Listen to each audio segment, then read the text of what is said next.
días, otro miércoles más en los miércoles de San Antón. Ya sabéis el dicho popular, 3 días hay en el año que relucen como el sol, Jueves Santo, Corpus Christi y los miércoles de San Antón.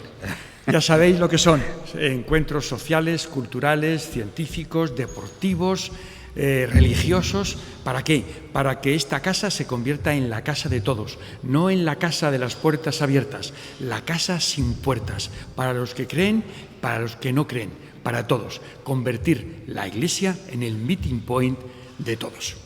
Y hoy venimos a hablar de un tema que está excepcionalmente de moda, un tema que habla de la capacidad del hombre, de la capacidad de lo humano de superarse a sí mismo. Estamos hablando del monte Everest. El pasado 29 de mayo se cumplieron 68 años de la conquista. Sir Edmund Hillary y el nepalí Tenzin Norgay llegaron a la cumbre de un 29 de mayo del 53 a las 11:30 de la mañana. ¿Dónde está el Everest? El Everest está en la frontera entre Nepal y China. Es seguramente, o no, sin duda alguna, la frontera más alta del mundo. La altura del Everest es muy fácil de recordarla, 8848, 8.848 metros. Bien, pues esta montaña tiene algo de poderoso, no solamente porque es la más alta, un sitio donde no se puede respirar. Fijaos que en la cumbre, que por cierto las temperaturas son benignas en verano, aproximadamente 20 bajo cero, y en invierno pueden llegar hasta 70 grados bajo cero, apenas, decía, se puede respirar. Falta un 60% de oxígeno. Imaginaos cómo funciona el cuerpo sometido a riesgos extremos, a esfuerzos supremos en esas condiciones. El italiano Reinhold Messner y el austriaco Peter Habler lo consiguieron por vez primera hacer cumbre sin oxígeno artificial. Luego lo han conseguido muchos, Juanito Yarzábal, entre otros, pero sigue siendo una zona de la muerte donde lo mejor es ir y contra menos tiempo mejor.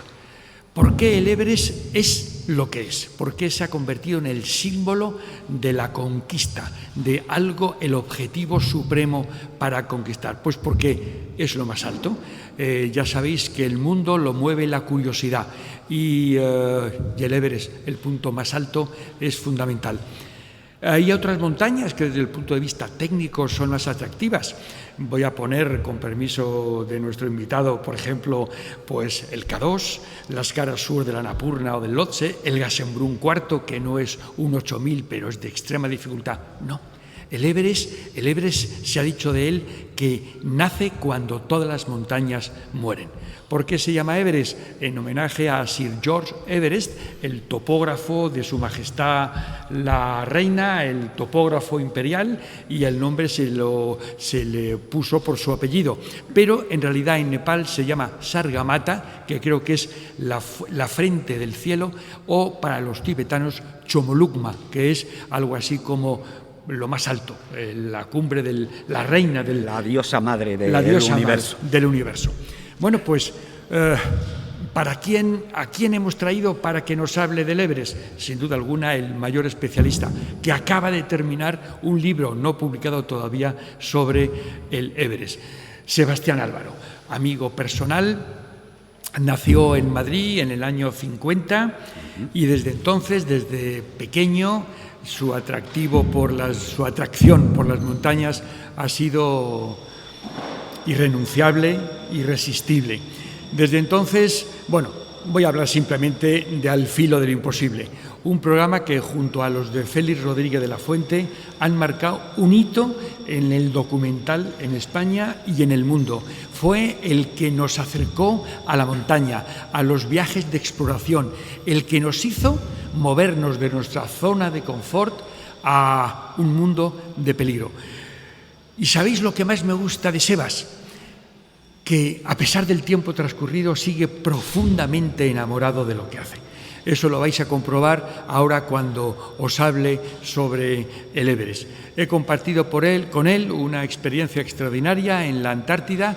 Él nos enseñó aquello y realmente fue inolvidable. Tengo una cosa presente en Sebastián Álvaro y creo que es para mí lo más importante de él, que Él vive por nosotros lo que nosotros no podemos hacer. Y esto, por eso, estamos en gratitud continua. Y quiero empezar por el principio.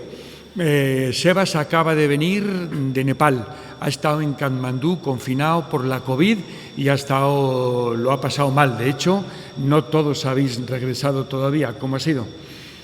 Bueno, lo primero decir que lo hemos pasado mal en Katmandú porque Nepal está viviendo realmente una situación súper complicada con el COVID. Por explicar rápidamente y que me entienda la gente, porque hubo cierta polémica, sobre todo en las redes, de muchas cosas que no se atenían a la verdad que se dijeron, que por qué habíamos ido a Nepal sabiendo que había pandemia. Bien, salimos el día 22 de abril de España. Por entonces Nepal, que había abierto sus puertas y lo había hecho de forma oficial, tenía menor índice de contagio que en España. Así que fuimos de un país que tenía más contagio a un país que tenía menos contagio, menos probabilidades de contagio.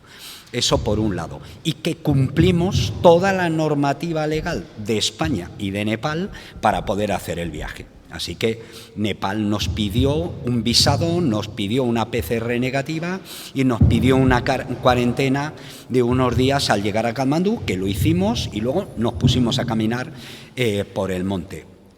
A medida que íbamos haciendo, digamos que la alta travesía del Himalaya, que se desarrolla por encima de 5.000 metros de altitud, en la zona cercana al Everest, es decir, un trekking, digamos, que todos los amantes del Himalaya deberían de hacer algún día, empezaron a llegarnos noticias que la cepa india, llevada por los turistas indios que ingresan en Nepal, y que no necesitan visado porque tienen estatus de país asociado, estaba empezando a estallar, digamos, una ola en Katmandú.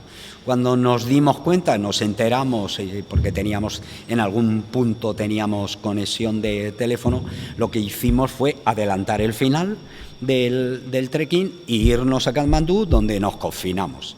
Y allí pudimos darnos cuenta, en realidad, de lo tremendo, de la situación tremenda que estaban pasando. Es decir, la cepa hindú, además, no solamente os confinó el país entero. De hecho, no había vuelos ni de entrada ni de salida en Katmandú, y además terminó con todas las expediciones que en ese momento había.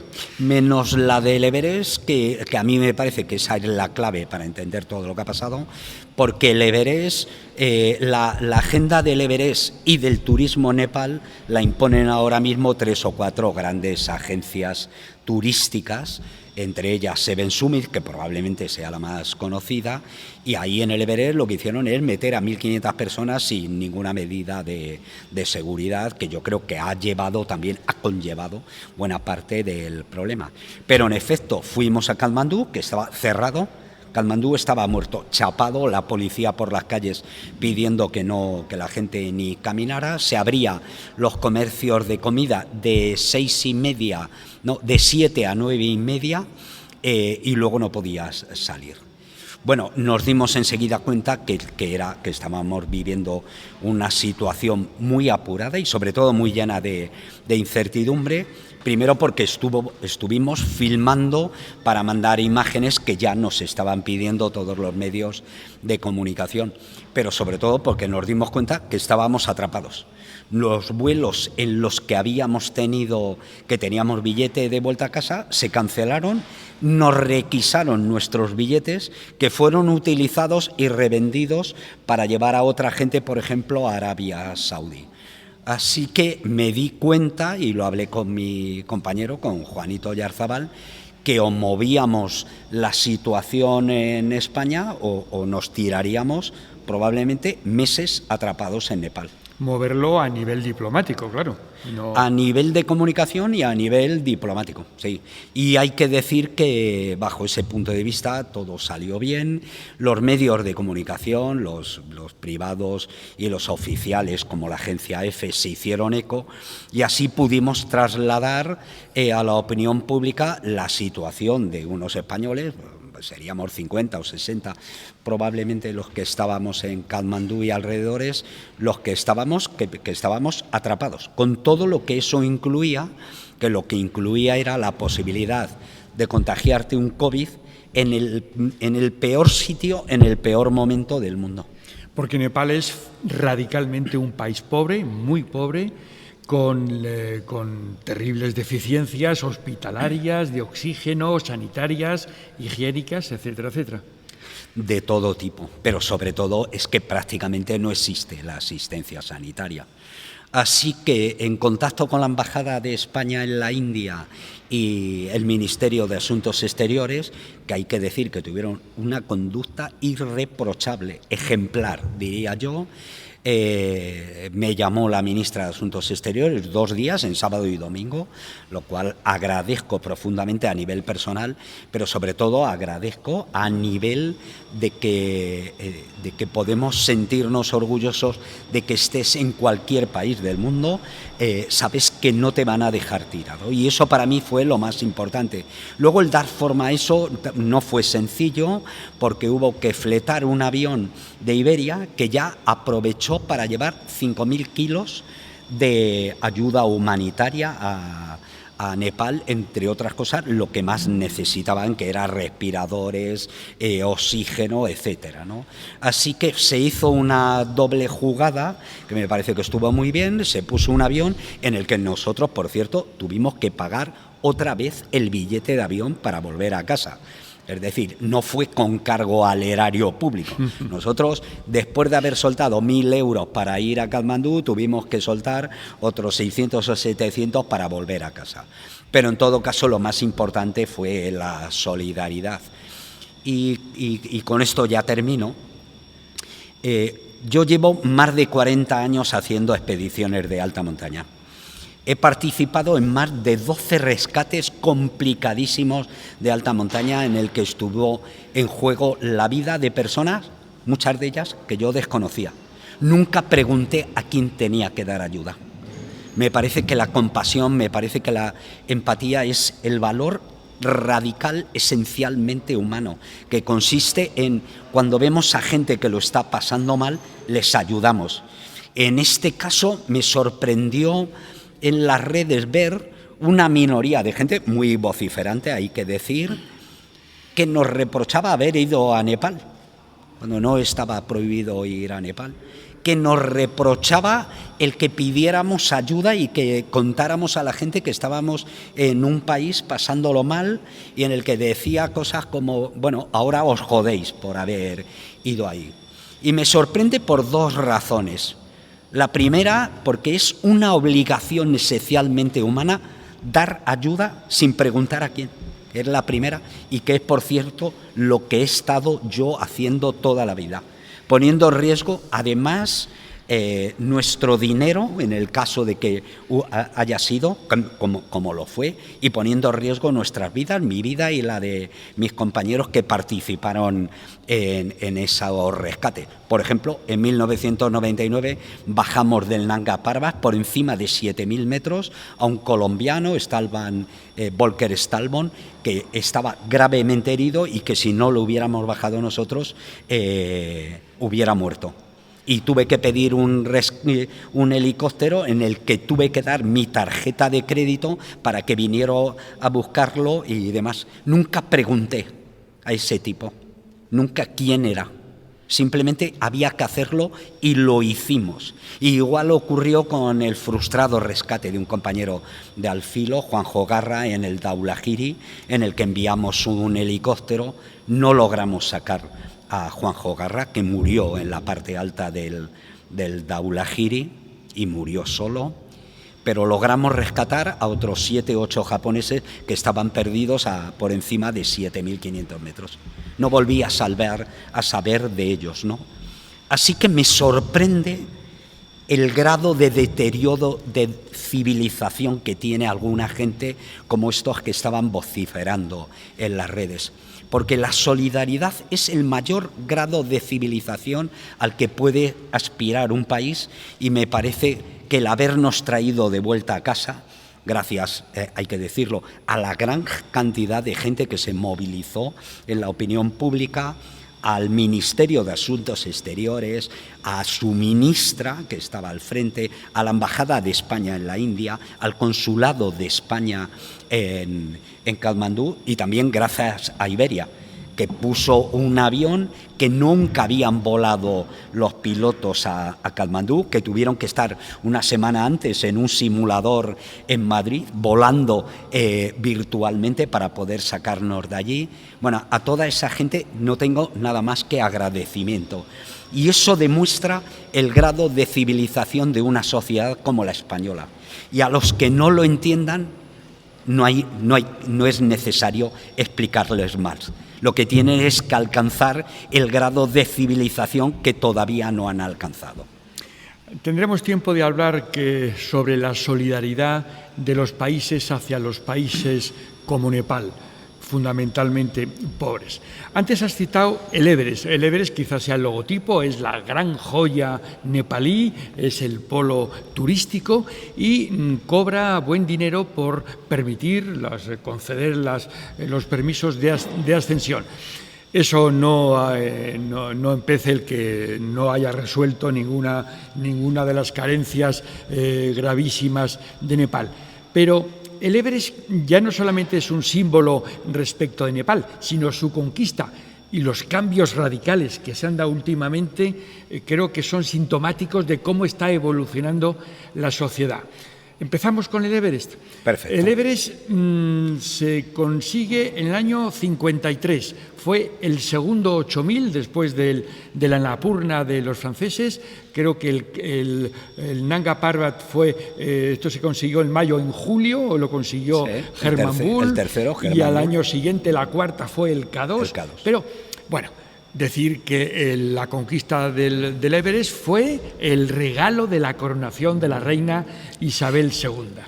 Así es, entre otras cosas porque el periodista que mandó la noticia, James Morris, que luego se convirtió en mujer, James Morris, que ha sido una de las mejores escritoras de viaje, pero él en esa primera parte fue corresponsal de guerra y fue el encargado de dar la noticia, la envió cifrada para el Times de Londres y se retuvo unos días en Londres para que coincidiera con la coronación de la reina Isabel.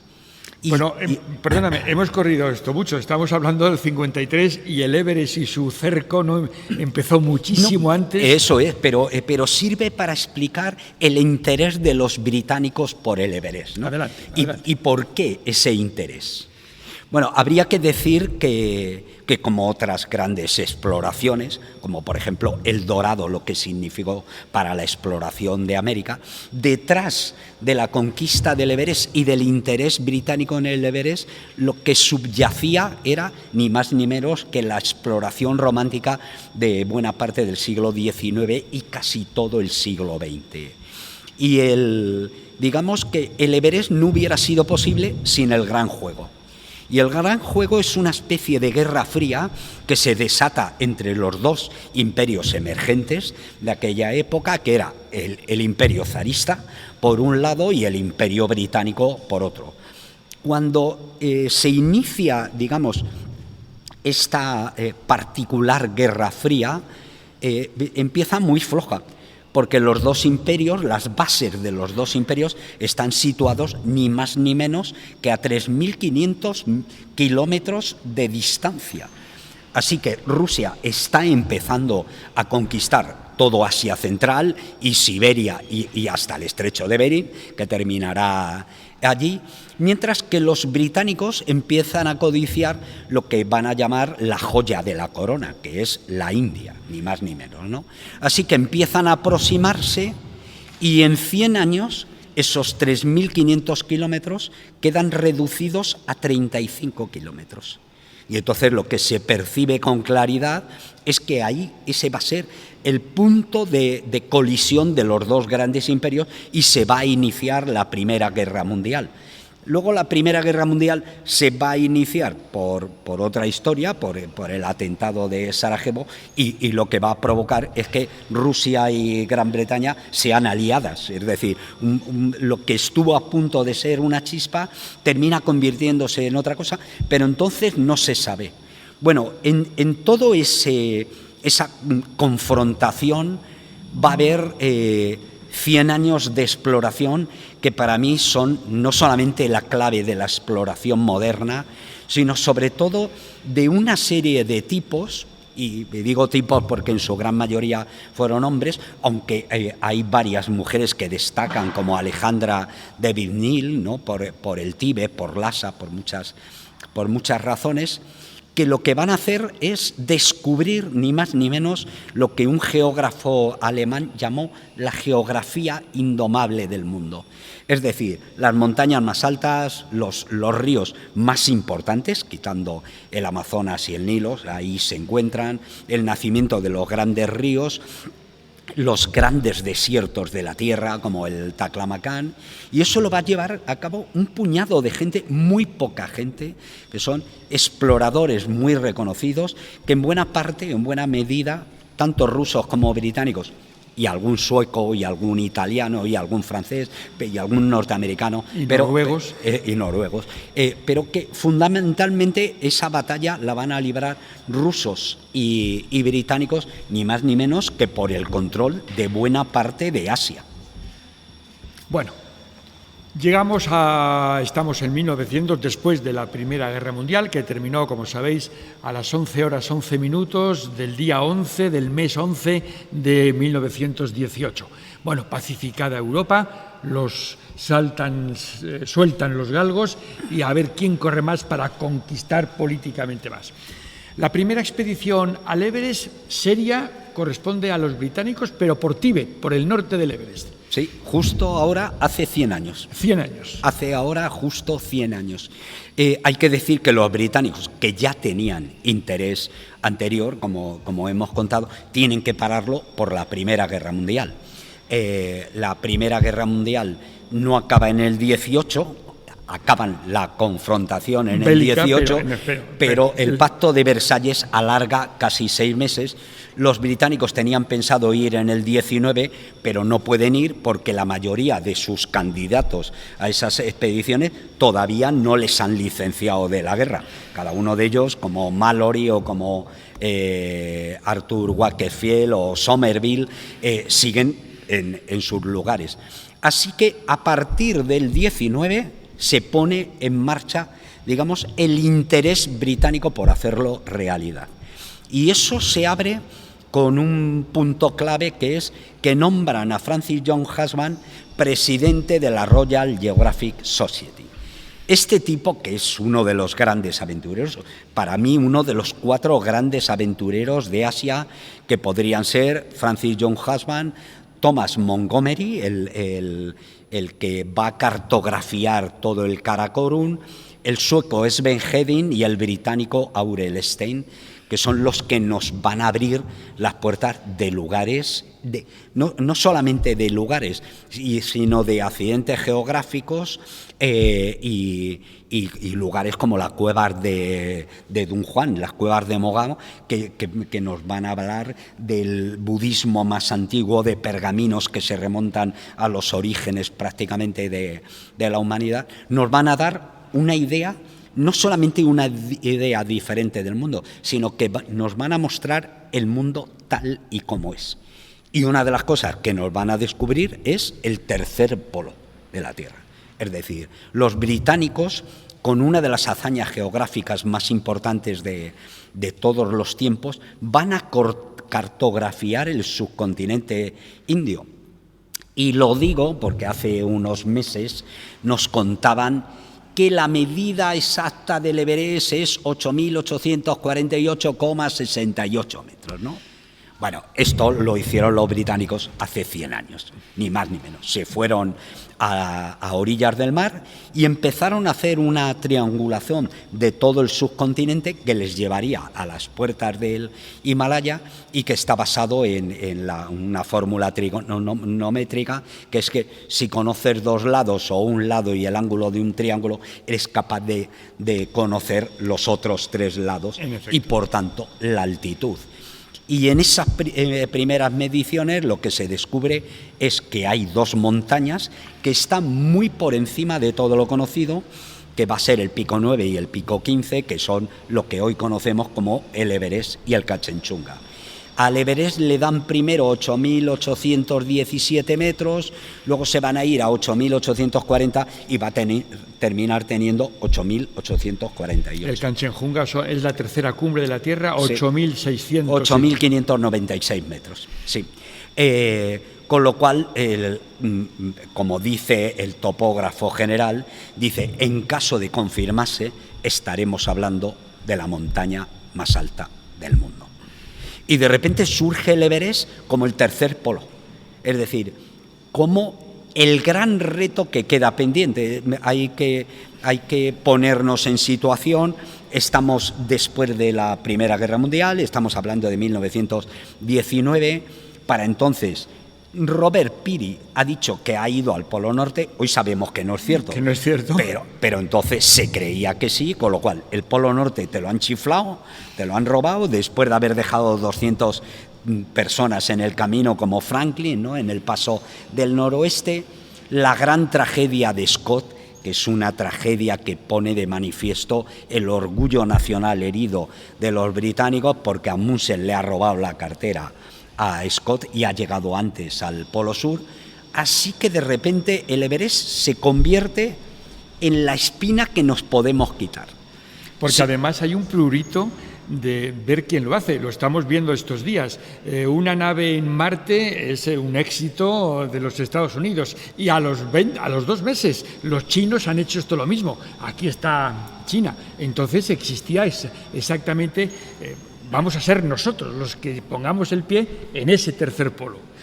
Bueno, no solamente eso, sino que estamos también en el inicio de la prensa de masas y de las revistas de masas. Es decir, tanto para librar la guerra del gran juego como para plantearse la conquista del Everest, lo que se hace los grandes periódicos es apelar a la opinión pública.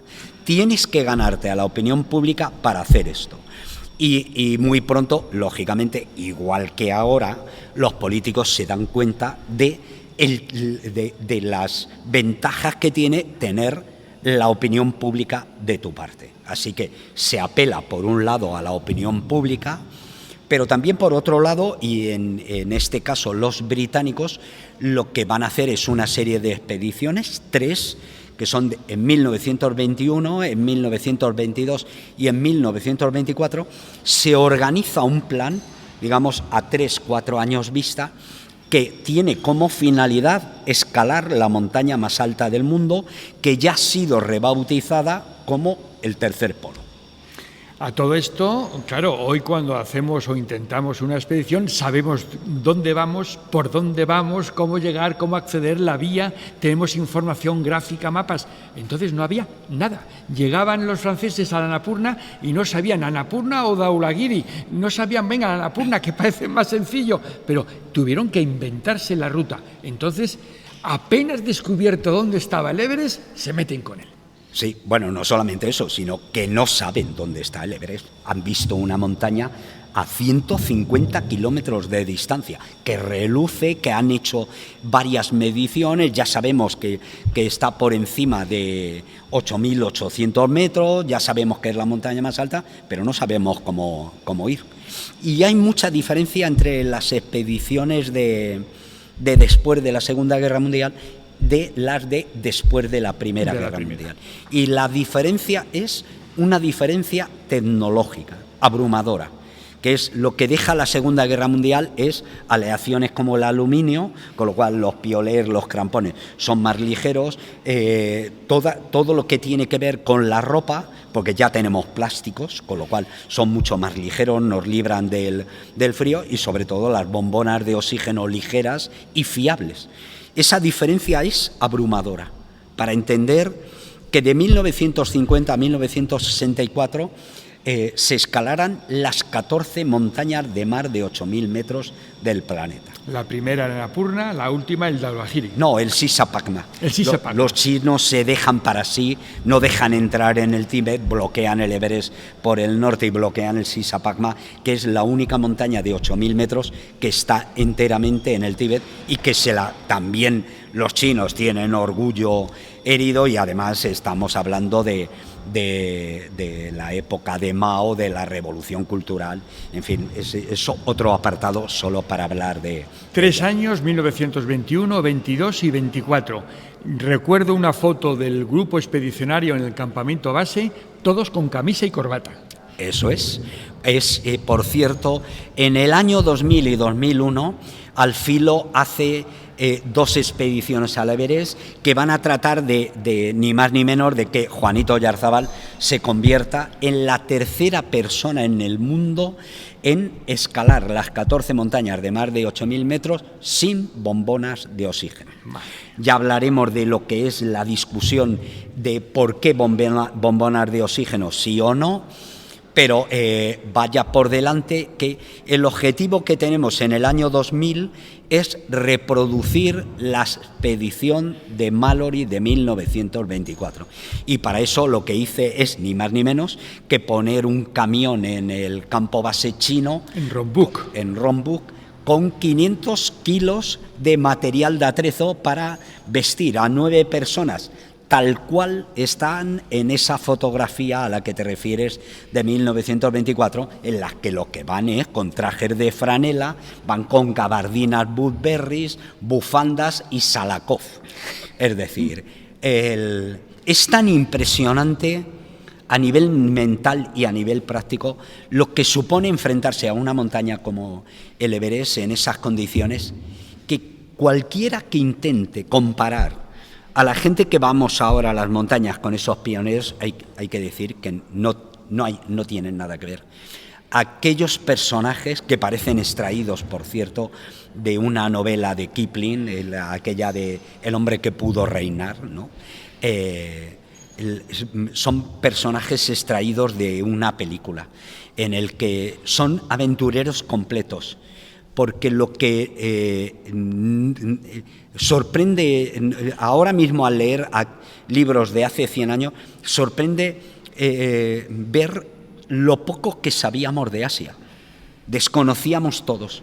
Y es un lugar de una geografía indomable, de montañas, que ya sabemos, todas las montañas que sobrepasan los 7.000 metros están en Asia.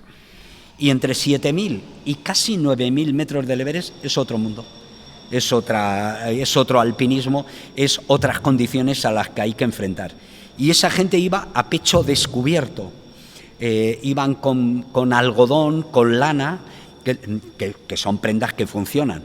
Lo que ocurre es que en determinadas condiciones, por ejemplo la lana y el algodón, cuando se humedecen pierden sus propiedades, y por tanto si tú estás en el Everest, se te humedece el algodón o la lana y luego baja la temperatura a 15 grados bajo cero, pues probablemente estés muerto.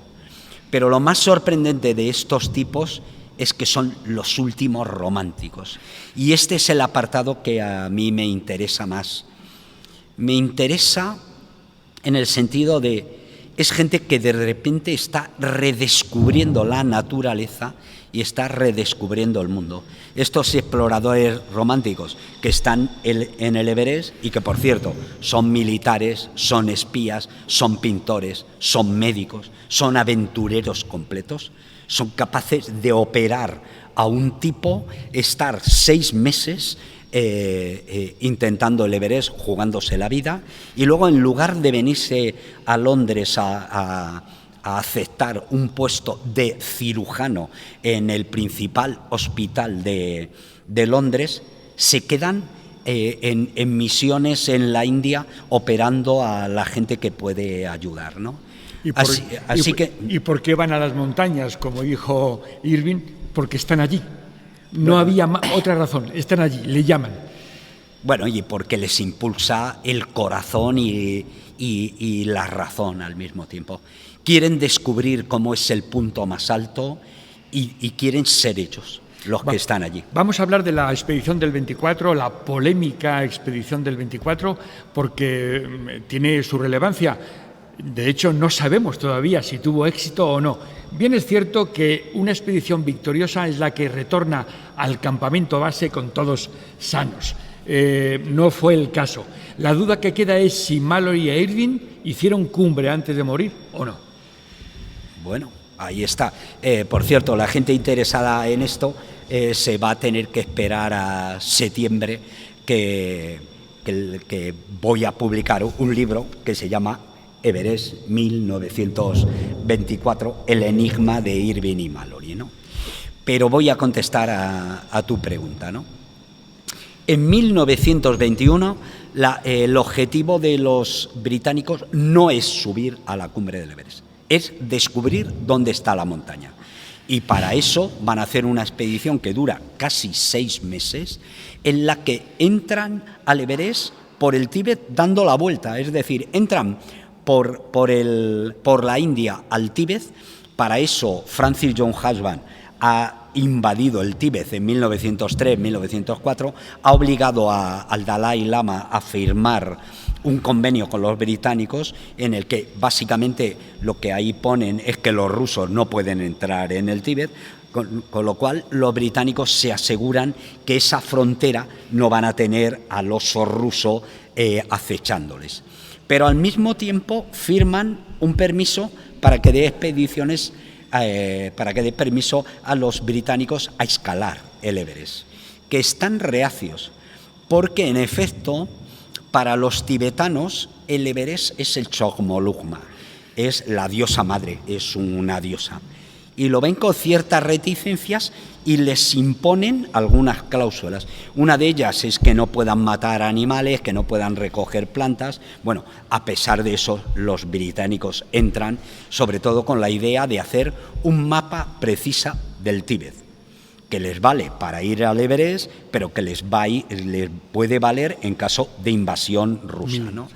Así que va a ser una expedición de exploración completa, en el que va a ir muy poca gente, pero una gente de una categoría extraordinaria. Se va a hacer el primer mapa preciso del Everest, que es el que se va a utilizar a partir de entonces. Y lo más importante, el alma de esa expedición, el alma alpinística de esa expedición, es de un tipo que ya tiene mucho prestigio en Inglaterra, que es George Mallory, un tipo ya no tan joven, tiene 34 años, pero claro, han perdido 6 años en la historia de la Gran Guerra. Ahí van a ir prácticamente todos los jóvenes que van a ir ahí, han participado en la Primera Guerra Mundial, y yo creo que es importante, ¿no? Porque esa gente ha sentido el horror de la guerra como nunca antes se ha sentido. Y además vienen frustrados porque una élite política y militar les ha obligado a ir a una guerra que les decía que se iban a solventar en 6 meses y que dura prácticamente 5 años, en la que van a morir 21 millones de jóvenes, a los que van a mandar a una carnicería atroz. Es decir, los británicos se van a enfrentar a las ametralladoras alemanas a pecho descubierto y andando a paso lento, lo cual quería decir, como dijo uno de aquellos soldados, lo único que teníamos que hacer era apuntar y disparar. La gente que sale de ese horror, el Everest es en realidad una tabla de salvación. Es gente que no quiere estar en su país. Es gente que no quiere volver a recordar lo que ha vivido, aunque sepan que hay cosas que no se olvidan nunca, ¿no? Así que para muchos de ellos el Everest va a ser el gran reto pendiente, y el alma de esas expediciones va a ser George Mallory, uno de los mejores escaladores que de repente descubre la montaña más alta del mundo. Y quizás la frase que tiene, que sabemos mucho de Mallory, más que por los artículos que él escribe, por las cartas que escribe a su mujer. Está enamoradísimo de su mujer, Ruth, una joven de mirada melancólica, guapísima, que en el tiempo de la Primera Guerra Mundial y las 3 expediciones van a tener 3 hijos en común, Claire, Berit y John, y les va a cambiar la vida. En ese tiempo de la Primera Guerra Mundial y esas 3 expediciones van a pasar solo la mitad del tiempo juntos. Así que para Mallory hay que decir que esa expedición es una expedición que le va a cambiar la vida. A nivel personal, porque él forma parte del grupo de Bloomsbury, estamos hablando de Virginia Gould, estamos hablando de John Maynard Keynes, el economista más importante y que va a marcar toda una época. Esta gente es progresista, tiene una idea de la vida y del romanticismo muy avanzada en todos los aspectos, en el nivel artístico, pero también a nivel sexual, a nivel de costumbres. Es cuando se pone en cuestión el modelo victoriano con su moral rígida, pero también cuando se empiezan a ver las primeras manifestaciones a favor de las condiciones, que se mejoren las condiciones laborales de los obreros que viven en fábricas en condiciones espantosas, pero al mismo tiempo también se inicia los procesos de emancipación de las colonias que tiene Gran Bretaña por todo el mundo. El tiempo se nos echa encima, vamos a abreviar. Lo cierto es que en la expedición del 24 se produce un ataque a la cumbre. Mallory e Irving salen del último campamento, son vistos por telescopios en el segundo escalón y de repente unas nubes les tapan y no saben. La ubicación y el momento del día en el que parece que estar subiendo parece no estar del todo claro. Total, fue la última vez que fueron vistos. Con vida. Con vida, en Eso efecto. Y no se sabe por qué desaparecieron. Esperaron unos días, el rescate era inútil, como así resultó, y al final nos quedamos sin saber qué ha ocurrido. Irving era el fotógrafo, llevaba la cámara de fotos y quizá conserve él la cámara que nos dé la clave. Hasta que en el año 89, creo recordar... 99, una expedición repasa la cara norte del Everest buscando qué encuentran. Encuentran el cadáver de George Mallory. En mi opinión, y he escrito un libro de 200 páginas que os vais a tener que comprar, porque es realmente una investigación detectivesca en el que he tenido que recurrir a amigos forenses. Sí que sabemos cosas y tenemos dudas de otras, pero en mi opinión Noel Odell, que es el compañero que viene por detrás, a las 12:50 del 8 de junio de 1924 vio a sus compañeros situados por encima del segundo escalón a 8.650 metros. A partir de ahí no sabemos qué pasó en las siguientes horas, pero sí sabemos, a partir del descubrimiento del cuerpo de Mallory en 1999, que sufrieron una caída en la bajada que provocó al menos la muerte de George Mallory. Y lo sabemos porque cuando se descubre el cadáver iban atados, porque George Mallory tiene la cuerda rota. Hay que decir que las cuerdas que esa gente llevaba son muy diferentes a las que llevamos ahora. Ahora son de nylon, aguantan 2.500 kilos, pero en aquella época se llevaban cuerdas de fibra natural que se rompían. Y entonces la cuerda se rompió, Mallory cayó al vacío y murió a consecuencias del golpe. Lo sabemos porque tenía una pierna fracturada y luego un golpe que le había causado la muerte, sin lugar a dudas, en la frente, porque tenía un hueco en la frente del tamaño de una pelota de golf, que en opinión de médicos a los que he consultado no le impidió seguir con vida al menos algún tiempo. Y lo sabemos también porque la pierna fracturada, en un último intento de amortiguar el dolor que tenía, la cruzó sobre la otra pierna. Y luego, además, la posición que tenía, que era la posición de un alpinista experto tratando de pararse por una pendiente nevada, que la posición es cara a pendiente, con las manos o con el piolé, si lo llevaba, intentando frenarse, ¿no? Así que sabemos eso. La duda de si llegaron a la cumbre o no, bueno, es probable que haya que esperar a ver la cámara de Irving, pero en mi opinión no hay nada que diga que no pudieron subir a la cumbre, porque ya habían pasado todas las dificultades. Leí en un ensayo al respecto que aparecieron en los bolsillos de Mallory las cartas a su mujer, a unas que... Sí, a una amiga de la familia. Con unas anotaciones que dedujeron eran la cantidad de oxígeno que conservaban cada una de las botellas. Eso es. Y eso lo que nos indica es que Mallory tenía perfectamente planificado el ataque a la cumbre. Y, sobre todo, otra cuestión, que era que podían elegir entre llevar 2 o 3 botellas de oxígeno cada uno encima. 2 botellas de oxígeno les daban para 8 o 9 horas. 3 botellas de oxígeno les hubieran dado 12 horas, tiempo suficiente para subir a la cumbre. Pero en mi opinión, el día anterior habían subido a 8.230 metros sin botellas de oxígeno, lo cual quiere decir que además estaban perfectamente aclimatados y podían haber subido sin botellas de oxígeno a la cumbre perfectamente. Y ahí se queda. Porque mientras no aparezca el cadáver de Irving con esa hipotética cámara de fotos que se conservaría por las temperaturas gélidas, y si fueran realmente posible el revelado de la película, podría saberse si hay foto de la cumbre o no. Pero mientras no aparezca, la duda persiste.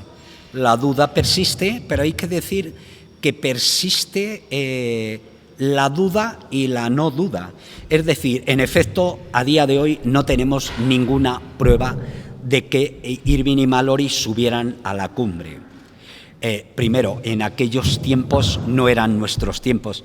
En nuestros tiempos se miente, hay gloria, fama y dinero detrás de eso. En aquellos tiempos lo único que estaba en juego era la capacidad de Irving y Mallory. Eso por un lado. No hay ninguna prueba de que no subieran. Y no solamente eso, sino de que el análisis de todas las pruebas y todos los datos que tenemos hasta hoy en día, lo que nos sugieren es que pudieron subir perfectamente. Bueno, así las cosas, transcurre el tiempo, no hay más intentos serios de hacer cumbre y sobreviene la Segunda Guerra Mundial, como ya has dicho antes, la nueva era. No solamente por todos los factores, sino por otro más, que creo yo que es importante, las telecomunicaciones. De repente los walkie-talkie permiten una coordinación noticias, claro, entre todos. Y llega el año 53, el gran año para los británicos, Tenzing, Norgay y Ed Hillary suben a la cumbre. Suben a la cumbre, se hacen una foto, bajan y lo cuentan. Cerrando así el ciclo, como tú decías, del interés. Para mí no es interesante saber si Irving y Mallory subieron a la cumbre y no pudieron bajar y por tanto se les debe de conceder o no. Yo creo que de lo que estamos hablando no es de un récord de altitud, bueno, que ya lo tuvieron, luego, sino el romanticismo de esta gente. Luego hubo hitos importantes, ya he mencionado de Messner, la primera ascensión sin oxígeno. Sí. Yo diría en el 75, después del 53, está el 75 de Bonington a la pared sur, en el que ya se demuestra que cualquier montaña, por cualquier vertiente, si tienes gente y medio suficiente, se puede subir. pero lo más importante es la primera sin oxígeno de Messner y Hillary en 1900, de Messner y Habeler en 1978, y en mi opinión la más importante, que cierra el ciclo del Everest, que es la primera ascensión del Everest por la cara norte en tiempo monzónico, sin oxígeno y en solitario, de Messner. También. Bueno, termina un ciclo y empezamos el tercer ciclo, cada vez más lejano, y esta vez ya en la época del romanticismo ha muerto definitivamente. Hace tiempo, sí. Y de repente llegan los superatletas. Messner dijo de ellos: no dudo del mérito atlético, pero dudo mucho del mérito alpino. Campamentos establecidos, alimentación preestablecida, cuerdas fijas establecidas y un superatleta que sube casi por una autopista. Sí, bueno, yo diría que por poner otro símbolo, y con esto ya además terminamos, si me quieres hacer alguna pregunta, es la de Nirmal Purja, un tipo que sube las 14 montañas de más de 8.000 metros en menos de 7 meses utilizando helicópteros. Bien, este año, que vengo de allí, de Nepal, los helicópteros han sido utilizados para llevar a los alpinistas a los campamentos y para aprovisionar los campamentos. Ya no necesitamos. Primero hay lo que se llama oxígeno a demanda.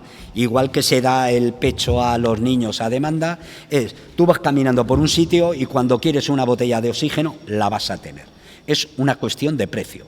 $500, $1.000, depende de dónde quieras la botella de oxígeno, ahí la vas a tener.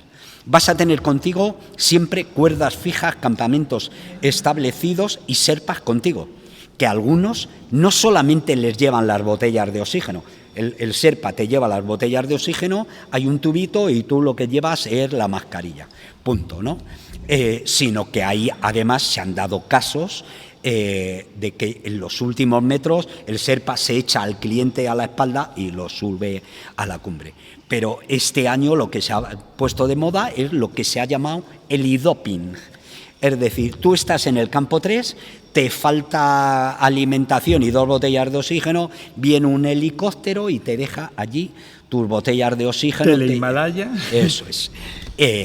Quiero decir que me parece un disparate, todo. Me parece que es un gran negocio que perjudica a Nepal, que cuando todo esto pase habría que exigir a Nepal 2 cosas. Una, o que deje de que el Everest, el Parque Nacional de Sagarmatha, deje de ser un parque nacional porque no se cumple ninguna de las condiciones que ellos mismos han puesto. Es decir, no se pueden meter, y menos en tiempo de pandemia, 1.500 personas allí. Pero luego, sobre todo, lo que está escondiendo es la codicia de unas pocas agencias. Estamos hablando de unas pocas agencias en un lugar donde no hay libertad de empresa. Solamente 3 o 4 pueden poner una agencia de turismo de la capacidad de Sevan Summit, y además les dejes utilizar helicópteros cuando quieren. Viviremos, seguro. Un tipo que sale de Katmandú un día, te lo colocan a 8.000 metros en el Collado Sur, le están esperando unos sherpas, le ponen la botella de oxígeno, sube a la cumbre, baja, le está esperando el helicóptero y esa noche está cenando amablemente en Katmandú. Bueno, todo eso es un disparate. Así que se cumpla, que la montaña más alta de la Tierra vuelva a ser la montaña más alta de la Tierra, que se la libre de basura, de contaminación que además pone en riesgo la vida de los nativos que sigue el valle, que siguen bebiendo de ese agua donde se echan productos químicos,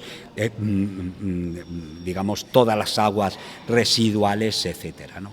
Una última pregunta. Hemos pasado por alto un aspecto de Sir Edmund Hillary, el primer hombre que puso el pie en el Everest, entendiendo que esa conquista fue una de las cumbres de su vida. Yo me refiero a una segunda cumbre. Hillary dedicó el resto de su vida a ayudar a Nepal. Puentes, escuelas, homenajes, es una institución. Y quiero llamar la atención de lo que ha hecho Hillary por el país. No solamente ha triunfado en su beneficio o el del imperio, se ha entregado al país que la acogió. Sí, y que salvando las distancias es lo mismo que yo estoy haciendo en Pakistán. porque a estos lugares no solamente vamos a vivir las montañas, vamos a vivir con la gente de las montañas. Y esta gente lo que necesita y lo que pido para ellos es lo mismo exactamente que estoy pidiendo para mi país, para mi familia, para mis nietos ahora, ¿no? Que es que tengan una buena educación, que tengan una buena sanidad. Y ese es el comienzo de todo. Y eso supone involucrarse. Y lo he estado contando estos días con las polémicas de... Yo en Nepal he hecho más de 20 expediciones, por supuesto hemos subido todas las montañas de más de 8.000 metros y otras que no tienen tanto como el Ama Dablam, pero que son montañas preciosas, pero sobre todo me he involucrado con la gente, ¿no? En el año 2000... En el año 2002 se nos cayó un helicóptero en el que teníamos que ir nosotros. No íbamos nosotros, iban los sherpas que estaban trabajando con nosotros. No se supo jamás no se encontraron rastros ni del helicóptero ni de las personas que iban dentro. Y nosotros lo que hicimos fue coger a sus hijos, llevarlos a Katmandú, escolarizarlos. Yo personalmente estuve pagando la carrera del hijo del Sirdar, de los Sherpas, que hoy en día es informático y se gana la vida estupendamente en Nepal, ¿no? Y lo que tiene que hacer la gente cuando va a Nepal es involucrarse con la gente de Nepal. Y una vez dicho eso, también cuando se da ayuda a un país como Nepal hay que obligarle a que sean civilizados y cumplan su propia normativa de parques nacionales. Y por tanto lo que hay que hacer, en mi opinión, es poner coto a la codicia de esas 4 o 5 agencias nepalíes. Al filo de lo imposible no solamente fueron los documentales históricos que fueron, sino además fueron comunicación. Y me atrevo a decir que comunicación solidaria. No solamente por enseñar lo que nos enseñaba, sino que además todos sus componentes, empezando por su jefe, Sebastián Álvaro, enseñaron al mundo lo que es involucrarse con los problemas de los locales, con su problemática de comunicación, de carreteras, de sanidad, de seguridad, de alimentación, de escolarización. Y esto es lo que te quiero agradecer, Mensajeros de la Paz. Decirte que esta es tu casa, por supuesto, y agradecerte todo lo que has hecho y todo lo que sin duda tienes que hacer todavía. El Padre Ángel iba a venir, como no le veo, deduzco que no va a venir a tiempo, y en su nombre quiero hacerle entrega a Sebas de el Banco de los Sin Techo sobre una estatua que diseñó el Papa Francisco, además de un libro que Mensajeros de la Paz utilizó para Real. Es del autor José Luis López Saura, Dibujos del Coronadibus, un homenaje sentido y emotivo a todos los que durante la pandemia que todavía estamos padeciendo, homenajea y agradece a todos los que han dado la cara por nosotros. Como nosotros le damos las gracias a Sebastián Álvaro y nos despedimos el próximo miércoles en este mismo sitio, en la Iglesia de San Antón, en la calle Hortaleza de Madrid, los miércoles de San Antón. Gracias por vuestra atención y hasta el próximo miércoles. Muchas gracias a vosotros y decir que para mí, muchas gracias, que para mí es un honor que conozco mucho al Padre Ángel y que comparto con todos vosotros y con Mensajeros de la Paz el soporte de valores que hace posible una vida digna. Y por eso estoy aquí. Muchas gracias a vosotros. Gracias, Mensajero. Muchas gracias. Gracias.